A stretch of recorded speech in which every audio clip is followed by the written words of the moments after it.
वैज्ञानिक कह रहे हैं कि धरती को सबसे ज़्यादा ऊर्जा देने वाला अपना सूरज कम चमक रहा है, उसकी रोशनी में कमी आई है। सूरज आकाशगंगा में मौजूद उसके अन्य तारों की तुलना में कमज़ोर पड़ गया है। और आपको बता दूं कि ये थोड़ा बहुत कमज़ोर नहीं हुआ बल्कि काफ़ी ज़्यादा हो गया है। इसकी रोशनी 5 गुना तक कम हो गई है। अब वैज्ञानिक ये पता करने की कोशिश कर रहे हैं कि आखिर ऐसा क्यों हुआ है। वैसे इसकी पुष्टि डेली मेल ने भी की है और उन्होंने इसके बारे में ट्वीट करके साफ साफ लिखा है, the sun has been a little sleepy over the past 9000 year and shine a lot less brightly than other similar star. यानी कि सूरज पिछले 9000 सालों से कुछ नींद में है क्योंकि इसकी चमक अन्य सितारों की तुलना में कम हो गई है। जर्मनी की एक संस्था मैक्स प्लैंक इंस्टीट्यूट के वैज्ञानिकों ने अमेरिका अंतरिक्ष एजेंसी नासा की केपलर स्पेस टेलीस्कोप से मिले आंकड़ों का अध्ययन करके यह खुलासा किया है। और वैज्ञानिकों ने यह बताया कि हमारे आकाशगंगा में मौजूद सूरज की क्षमता पर बहुत अधिक फर्क पड़ा है। वैसे वैज्ञानिक अभी तक ये नहीं जान पाए हैं कि ये कहीं किसी तूफान आने से पहले की शांति तो नहीं। सूरज और उसके जैसे अन्य तारों का अध्ययन उसकी उम्र, चमक और उसके रोटेशन के आधार पर की गई है। और इनसे यही आंकड़ा सामने आया है कि पिछले 9000 सालों में इसकी चमक 5 गुना कम हो गई है। मैक्स प्लैंक इंस्टीट्यूट के वैज्ञानिक डॉक्टर अलेक्जेंडर शापिरो ने बताया कि हम हैरान हैं। हमारी आकाशगंगा में अपने सूरज से ज़्यादा एक्टिव तारे मौजूद हैं और हमने सूरज को उसके जैसे 2500 तारों से तुलना की है और इसके बाद इस निष्कर्ष तक पहुँचे हैं। वैसे सूरज पर ये रिपोर्ट तैयार करने वाले दूसरे वैज्ञानिक डॉक्टर टिमो रीनहोल्ड ने बताया कि सूरज कुछ हजार सालों से शांत है और ये गणना हम सूर्य की सतह पर बनने वाले सोलर स्पॉट से कर लेते हैं।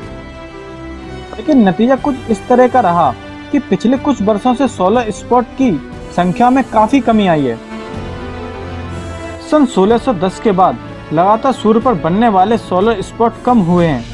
अभी पिछले साल ही करीब 264 दिनों तक सूरज में एक भी स्पॉट नहीं बनते देखा गया।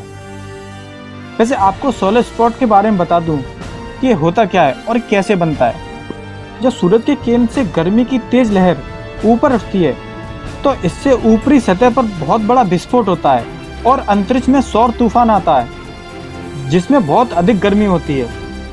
डॉक्टर टिमो रीनहोल्ड ने बताया, अगर हम सूरज की उम्र से 9000 सालों की तुलना करें तो ये बेहद छोटा समय है और हल्के फुल्के अंदाजे में कहा जाए तो हो सकता है कि सूरज थक गया है और एक छोटी सी नींद ले रहा हो।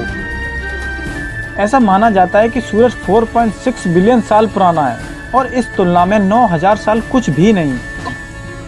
वैसे मैक्स प्लैंक इंस्टीट्यूट ने इस स्टडी में ऑस्ट्रेलिया की university of the New South Wales और दक्षिण कोरिया के स्कूल ऑफ स्पेस रिसर्च को भी शामिल किया है। इस स्टडी में शामिल डॉक्टर सोलंकी ने बताया कि किसी भी तारे को अपनी धुरी पर घूमना उसके चुंबकीय क्षेत्र की मजबूती को बताता है। जब चुंबकीय क्षेत्र मजबूत होता है तो तारे के केंद्र और सतह दोनों की लगभग सभी क्रियाएं सही होती हैं और इसी की गणना और एनालिसिस से पता चलता है कि सूरज कितना रेडिएशन कर रहा है और कितना चमक रहा है और वहाँ आग के विस्फोट हो रहे हैं या नहीं। और इसी बेस पर डॉक्टर सोलंकी ने बताया कि अगर सूरज की रोशनी में कमी आई है क्योंकि वहाँ आग के विस्फोट नहीं हो रहे हैं, क्योंकि सोलर स्पॉट नहीं बन रहे हैं, और इसका मतलब यह है कि जरूर सूरज बाकी तुलना से कमज़ोर हुआ है और इसकी चमक धीमी पड़ी है।